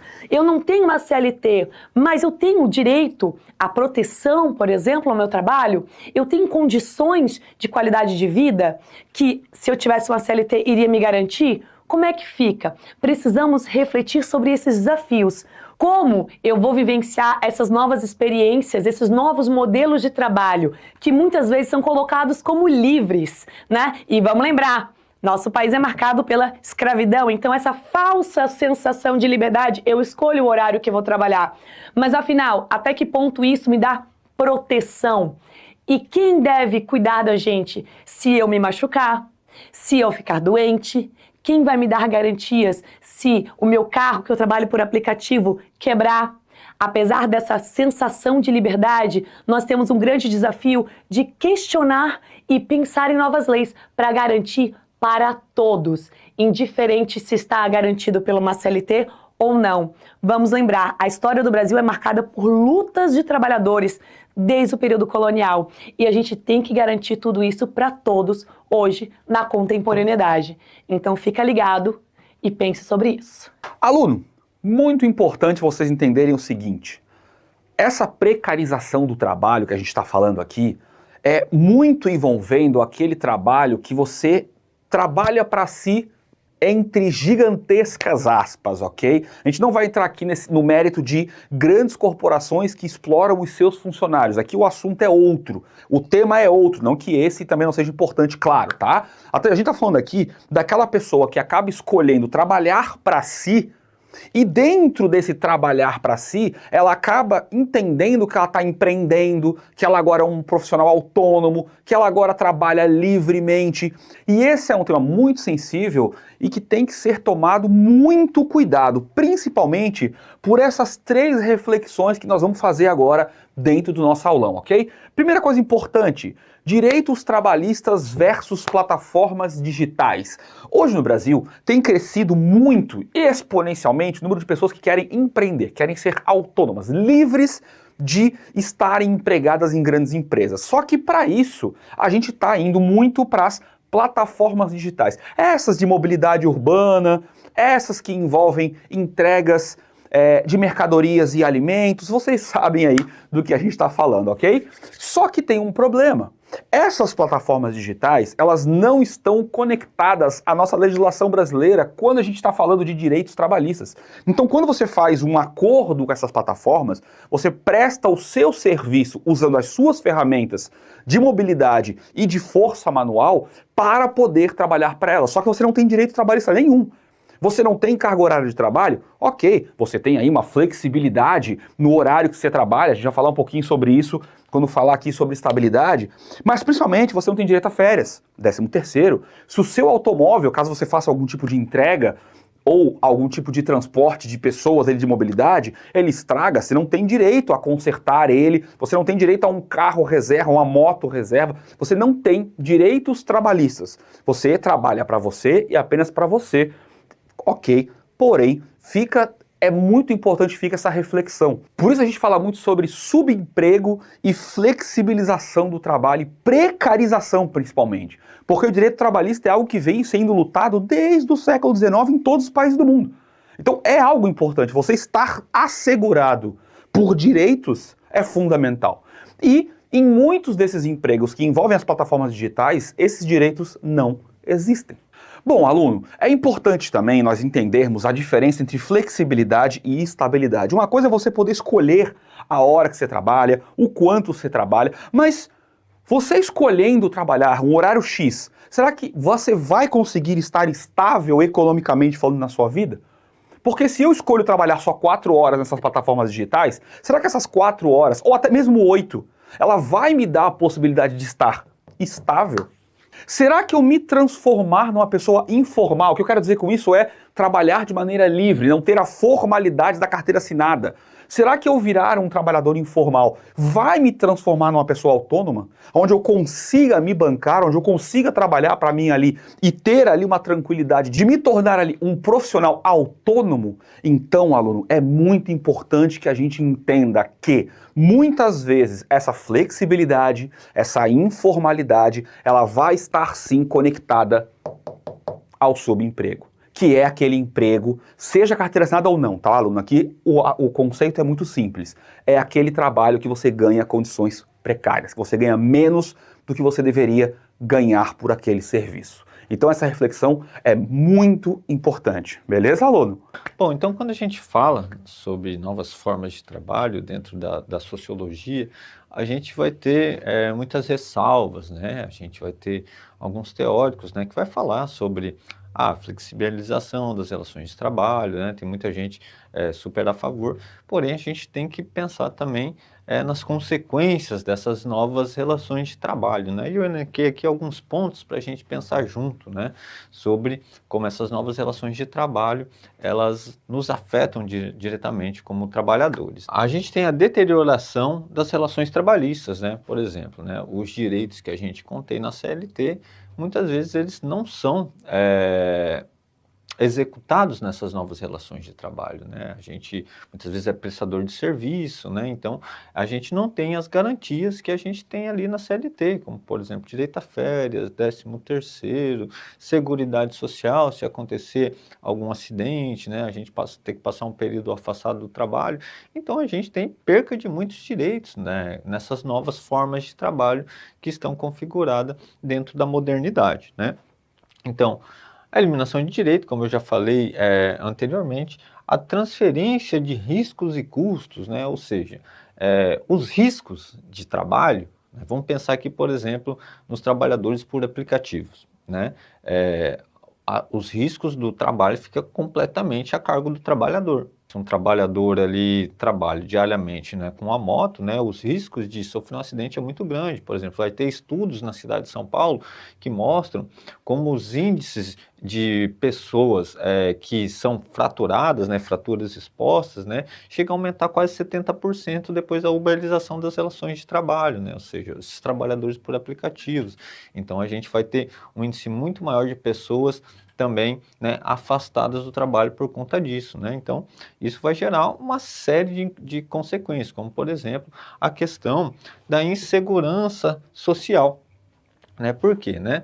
Se o trabalhador por aplicativo, né, que ele não tem um vínculo empregatício com a empresa, aí, por exemplo, ele sofre um acidente, e aquilo ali é o meio de renda da sua família. Então, olha as causas que tudo isso vai gerar, né? Além de ele perder a sua fonte de renda, ele não ter a questão da seguridade social, né? Isso pode gerar muitos fatores psicológicos, né? Não só nele, mas como na família. Muitas problemáticas sociais vai gerar, né? Muitas consequências a questão da insegurança social. A ideia de fetichismo da mercadoria, né? O que é isso, né? Muitas vezes a gente não tem ideia de como se dá as relações de trabalho ou as condições de trabalho desses trabalhadores, né? Por exemplo, um Uber, né? Um motorista de Uber, que a gente, pega, entra no carro e vai para casa, né? Mas muitas vezes aquele cara já está trabalhando lá há 8, 9 horas, né? Passa o limite de horas estabelecidos pela CLT, ou um entregador de comida do iFood, né? Que vai lá entregar a nossa comida na nossa casa, pô, a gente, pô, feliz de estar recebendo a comida, mas a gente não sabe qual a condição daquele trabalhador, se aquele cara está com fome ou não, né? Tem vários estudos que mostram que os entregadores, a maioria dos entregadores trabalham com fome, entregadores de comida. Então, olha só a condição de trabalho que essas pessoas estão inseridas. A ilusão do empreendedorismo, né? Isso é uma das ideias vendidas também com essa ideia das novas relações de trabalhos, também com a questão da uberização do trabalho, né? Essa ideia de que agora eu faço meu horário, sou meu chefe. Então, tudo isso, mas não leva-se em conta que muitas vezes o trabalhador ele tem muito mais gastos do que lucros nessas formas de trabalho. E também uma das principais questões é a dificuldade de mobilização política, ou seja, como que vai se formar sindicato desses trabalhadores, né? Hoje a gente tem algumas mobilizações coletivas, né? Mas existe uma dificuldade muito maior de mobilização política por conta dessas condições de trabalho que esses trabalhadores estão inseridos. Bom, para a gente falar de escravidão moderna e uberização, a gente tem que voltar um pouquinho e entender alguns pressupostos. O primeiro deles é o conceito de alienação. Esse conceito que é discutido dentro da filosofia por diversos filósofos, como Marx, como Foucault, como Adorno, como Horkheim. Esse conceito, ele vai, em geral, trabalhar a ideia de que você se separa do produto do seu trabalho e ao se separar do produto do seu trabalho, você acaba se separando até do próprio mundo, se transformando num sujeito que não consegue pensar por si, um sujeito que não consegue ter a sua individualidade mantida de maneira integral. Nesse sentido, a gente passa a pressupor que o sujeito moderno é um sujeito alienado, que ele está trabalhando sem um propósito. E aí a gente vai chocar isso com uma outra vertente filosófica, que é o existencialismo, vertente essa que estuda a existência. Então, de um lado, eu tenho o existencialismo propondo que para a gente ser um sujeito autônomo e livre no mundo, a gente tem que se debruçar, a gente tem que refletir sobre a nossa existência e qual é o nosso propósito. Do outro lado, a gente vai ter um sistema falando que, mano, você não precisa ter um propósito, porque afinal de contas, a gente é parte de um sistema que faz a gente ser produto. A gente acaba trabalhando num sistema para produzir coisa e ser o produto dessas coisas ao mesmo tempo. É uma relação muito doida, é um relacionamento super tóxico. Então, quando a gente fala de uberização, a gente está colocando as pessoas em empregos que são cada vez mais deteriorados, que consomem cada vez mais a nossa vida. E esses empregos, eles não têm uma finalidade que não a subsistência do ser humano. Então, tu arruma um emprego de 12 horas para pagar as contas e salve, a cada 3 anos tu faz lá a sua viagem trianual para um país aqui da América Latina e fala, ó, que vida boa, postou no Instagram, tá ótimo. Então, a gente vive nessa sociedade da utilidade imediata. O que eu quero dizer com isso? A gente quer consumir nesse momento, a gente tem um emprego que a gente precisa, a gente é útil para o sistema imediatamente, a gente consome coisas imediatamente, é tudo para ontem. Então, grosso modo, eu vou estar dentro de um sistema que preza pela utilidade imediata. É meu emprego de agora, é minha grana de agora, eu preciso fazer tudo agora. Eu sou descartável, minha vida é descartável, não precisa ter um propósito, porque tudo é leviano. Então, você está numa linha de produção que você pode ser descartado a qualquer momento. E a gente internaliza isso, consumindo as coisas de maneira imediatista. É por isso que, mano, é tão caro hoje você ter um serviço de streaming, porque você não quer um, você quer 200. Por quê? Porque o conforto é o que o sistema te vende. Ele te cansa tanto a ponto de você falar, porra, mas eu pagaria 50 pra ver TV aqui na minha casa, velho, porque eu não vou precisar sair de casa, não vou pegar trânsito, eu não vou... Mano, é isso que o sistema quer. Um sujeito cansado que consome e consome de maneira imediatista. E aí, pra gente encaminhar um fechamento desse raciocínio, o existencialismo vai pensar fora dessa ideia, desse imediatismo, dessa utilidade, e vai falar, cara, você veio ao mundo pra quê? Que é o que eu chamo de dilema do hamster, né? A gente tá tão virado na ideia de perseguir esse sonho de ganhar dinheiro que a gente não consegue mais parar, nossa roda tá a milhão, e a gente corre atrás de algo que muitas vezes a gente não sabe o que é. Então a gente trabalha em empregos que não gostamos para consumir coisas que não precisamos. E é uma roda infinita que chega a lugar nenhum. Será que é esse o propósito da nossa vida? Será que é isso que a gente quer? Então, quando eu falo em uberização, quando eu falo em precarização, eu estou falando de um sujeito que acaba tão imerso no mundo do trabalho que não tem tempo de viver. E você, anda com tempo para viver? Bom, aluno, então, para encerrar, a gente tem que falar que toda essa precarização e esse aumento do subemprego vai servir para um item fundamental que mexe completamente com a nossa economia, com o nosso espaço social, que é a desigualdade social. E isso vai aumentar e acarretar em desemprego, em acarretar em aumento das áreas periféricas de menor poder aquisitivo, entre tantos outros problemas que a gente já conhece com o aumento da desigualdade social. Então é muito importante a gente refletir sobre essas questões que envolvem o trabalho na era moderna. Uma das alternativas que tem sido pensada, né, por trabalhadores, né, que estão trabalhando nessa condição, falar também aqui especificamente sobre a condição dos trabalhadores por aplicativos, qual que é? É a ideia de cooperativismo de plataforma, ou seja, né, uma maneira de se pensar em repasse dos lucros de maneira mais democráticas, né, porque quando a gente pega empresas como, por exemplo, iFood ou Uber, a gente tem uma concentração, né, da renda que é direcionada para essas empresas. A distribuição de renda não é feita de uma maneira democrática entre os trabalhadores. Então, tem sido pensado em alternativa por movimentos, né, de trabalhadores, em uma cooperativa, né, onde esses trabalhadores, então, consigam ter um repasse dos lucros de uma maneira mais democrática, né? E para a gente encerrar aqui, eu vou falar sobre Bauman, né? O Bauman tem um livro chamado Modernidade Líquida, onde ele vai falar sobre a liquidez das relações sociais. Ele vai falar que isso acaba decorrendo, aliás, acaba acontecendo inclusive no trabalho. A gente vive uma era de modernidade, onde tudo é líquido, tudo é muito fluido, tudo passa muito rápido, inclusive as relações de trabalho, onde a gente não consegue ter mais uma carreira, uma profissão, né? A gente trabalha por um tempo ali dentro daquela área e depois, né, por conta dessas novas formas de trabalho, essas novas configurações sociais, a gente está sempre mudando de emprego para emprego, em busca de algo, né, para satisfazer as nossas necessidades básicas. Olá, vamos falar um pouquinho aí sobre Rússia e Ucrânia. Um debate que a gente está vendo desde 2022, mas que tem raízes muito longas. São territórios coladinhos, próximos e que sua formação cultural também tem muitas proximidades. Os povos eslavos aí ajudaram a formar esses territórios.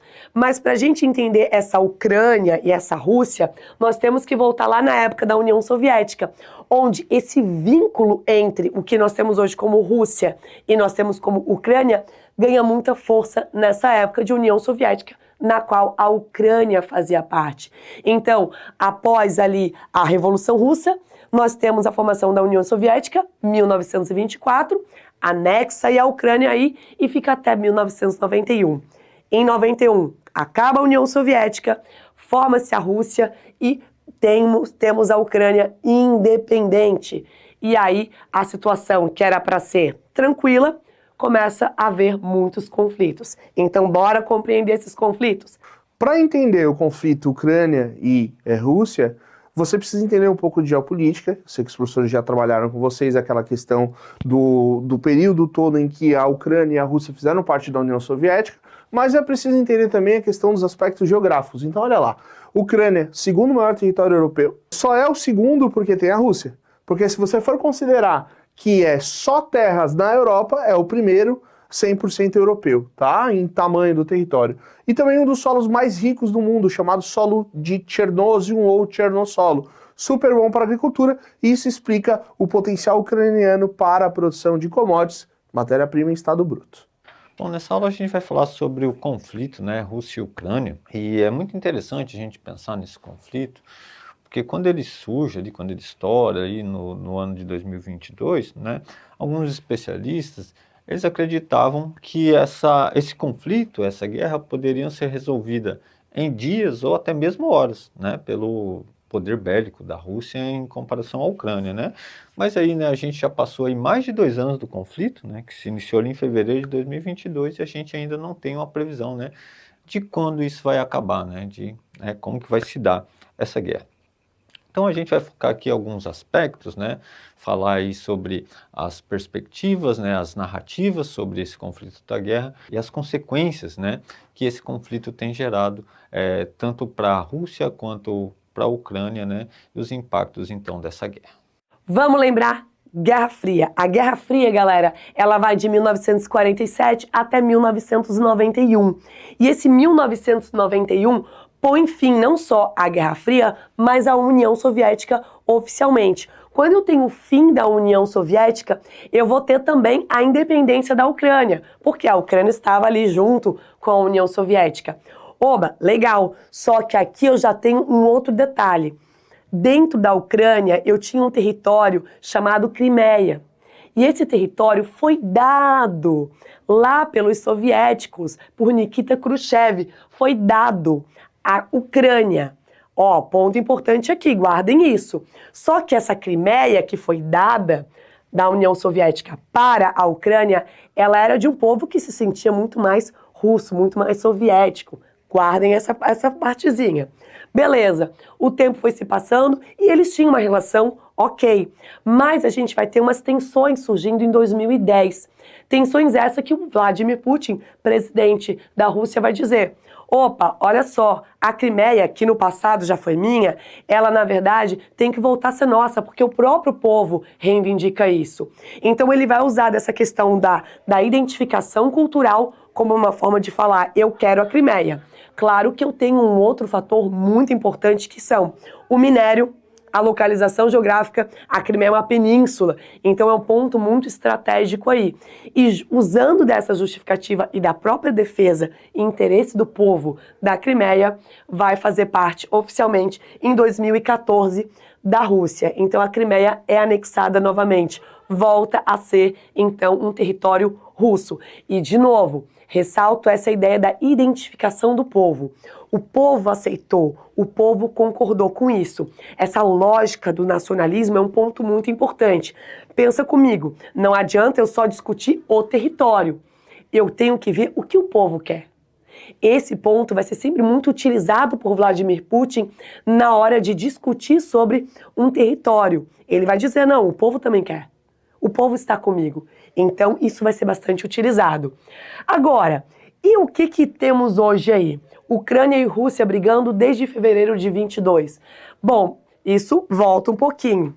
Vamos lá para 2021. Eu tenho uma Ucrânia se aproximando aí da OTAN, da Organização do Tratado do Atlântico Norte, um grupo muito forte militar que foi criado lá na Guerra Fria.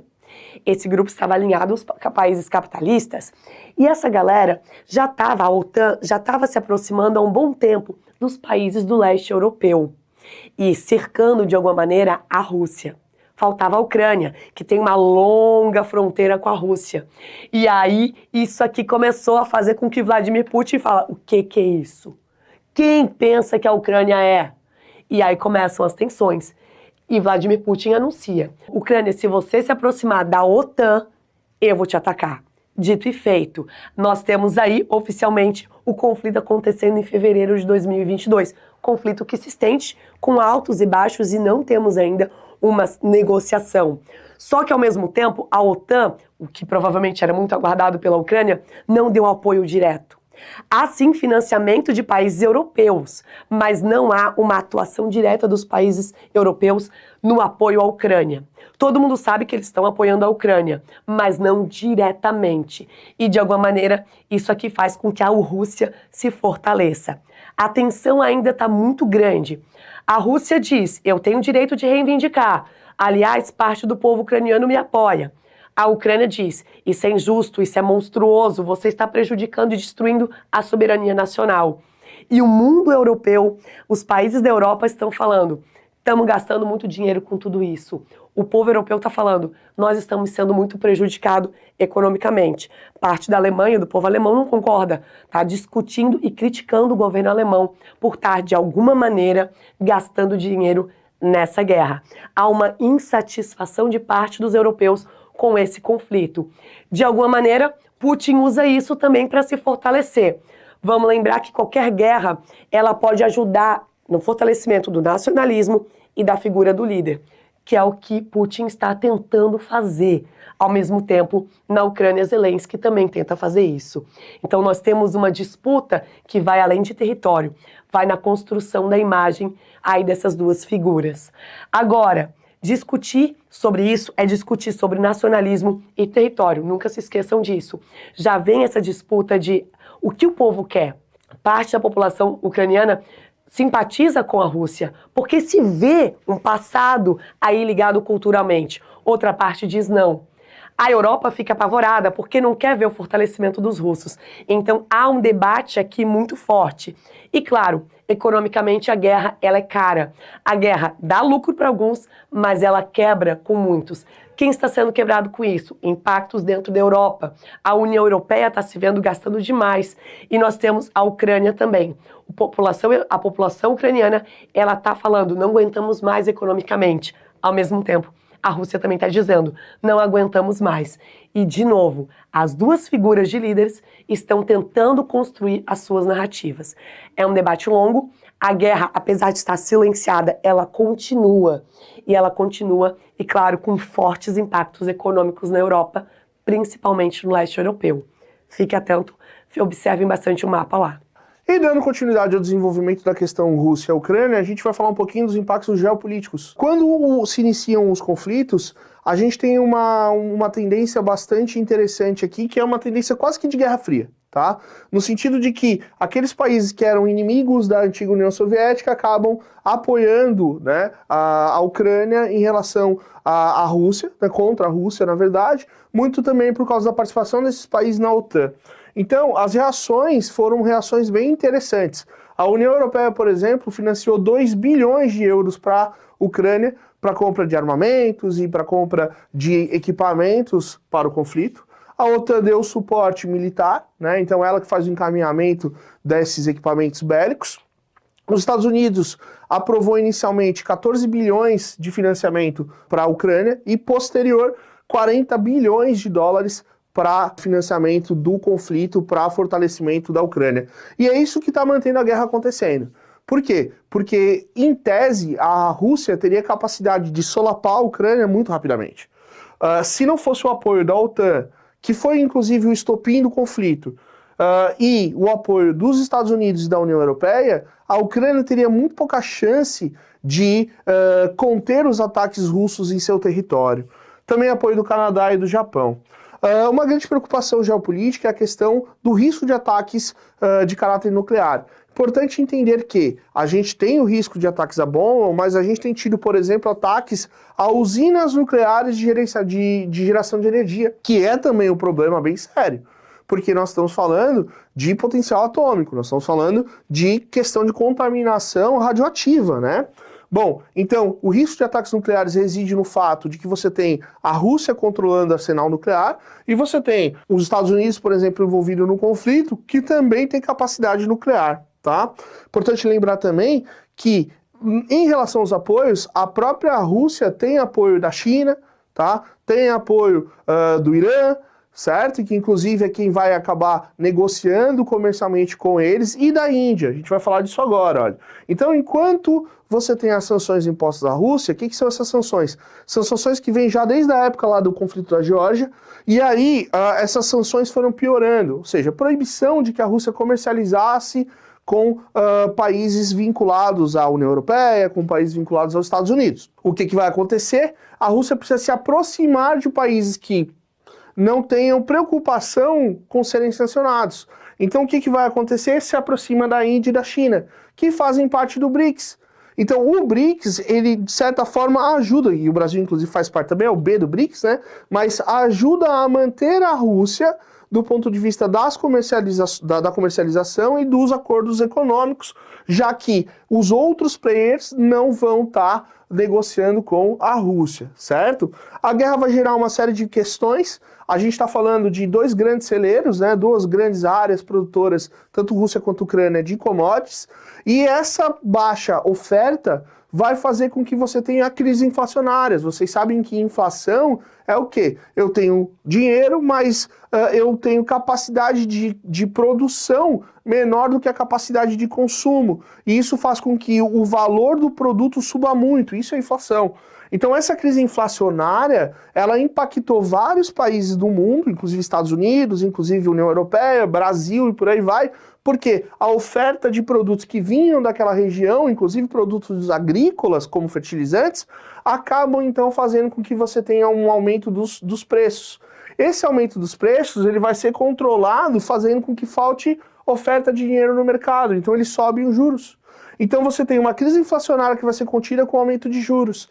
E isso vai gerar um encarecimento do dinheiro e vai afetar muito, principalmente, países periféricos que precisam de investimentos financeiros internacionais para manter a sua economia, para manter os investimentos internos e por aí vai. A Rússia fica excluída do mercado de petróleo e essa é uma outra questão interessante, porque o gás natural da Rússia é utilizado para fazer o aquecimento de basicamente toda a Europa. Inclusive com gasodutos e acordos para a construção de gasodutos com a Alemanha, por exemplo. O Nord Stream, que ficou muito tempo em stand-by durante o início desse conflito. Uma outra questão interessante é o estabelecimento de um corredor de navegação no Mar Negro, onde a Ucrânia vai utilizar esse corredor de navegação para escapar das rotas controladas pela Rússia. E por que essa rota consegue ser utilizada? Ela consegue ser utilizada por causa da presença de mísseis ingleses e franceses que garantem a proteção dos navios ucranianos quando eles forem fazer a travessia levando commodities, sobretudo para a Europa. Tá bom? Então, aqui é uma questão bem interessante do ponto de vista comercial. Mas vocês sabem que quando uma guerra acontece, não é só a questão econômica e a questão política que é impactada, mas também as questões relacionadas à população. Então, a gente vai falar agora dos impactos humanos gerados pelo conflito. Então, até fevereiro de 2024, 10,5 mil civis já haviam sido mortos, e eu estou falando de pessoas que morreram e que não estavam envolvidas no combate. Não eram mercenários, não eram militares, não eram generais, não eram coronéis, eram pura e simplesmente pessoas que estavam vivendo a sua vida e que foram mortas durante o conflito, tanto de um lado quanto de outro. Então 10,5 mil civis mortos e cerca de 19,8 mil feridos. Isso dados de fevereiro de 2024. Então a gente tem mais dados ainda que podem ser observados mais para frente, que vão provavelmente apresentar um aumento do número de feridos e mortos. A infraestrutura civil da Ucrânia é praticamente toda destruída, tá? Ou danificada. Então eu estou falando de escolas, eu estou falando de prédios residenciais, eu estou falando de hospitais, eu estou falando de instalações de energia. E aí vem a questão. Algumas áreas, algumas usinas nucleares, tanto na Rússia quanto na Ucrânia, já foram atacadas. Então a gente teve pelo menos uma na Ucrânia e uma na Rússia que já foram atacadas e que já trouxeram aí a perspectiva de riscos. Por enquanto, nenhum acidente de ordem nuclear, por enquanto. Bom, em fevereiro de 2024, a Organização de Imigrantes da ONU já tinha dado assistência a cerca de 6,5 milhões de pessoas, sobretudo ucranianos, em cerca de 11 países do entorno, pessoas então que já eram consideradas refugiadas, tá? E 14,6 milhões de ucranianos, aproximadamente 40% da população ucraniana, precisa de ajuda humanitária. Então, aqui a gente está falando muito dos ucranianos, porque a maior parte do conflito acontece em território ucraniano, região ali do Donbás, da Crimeia, mas já existem também ataques que aconteceram em território russo, de menor proporção, em menor escala, mas que também estão impactando a população russa. Bom, então, ali desde o final de 2021, a Rússia ela vai começar a reforçar, né, a presença militar em torno da Ucrânia, né? Isso porque tinha um risco, né, da Ucrânia entrar para a OTAN, né, apontado como um dos principais motivos do início do conflito da guerra. Então, a Rússia ali ela começa já a reforçar ali em 2021 a presença militar em torno da Ucrânia por conta dessa possibilidade, né, da Ucrânia entrar, né, se filiar à OTAN, né, e a OTAN ali que tem como membro principal os Estados Unidos, que é um dos principais países que têm um confronto com a Rússia ali, desde a Guerra Fria, né? Então, a partir desse momento aí que vai começar a gerar o conflito. E aí a gente começa na guerra de narrativas, né?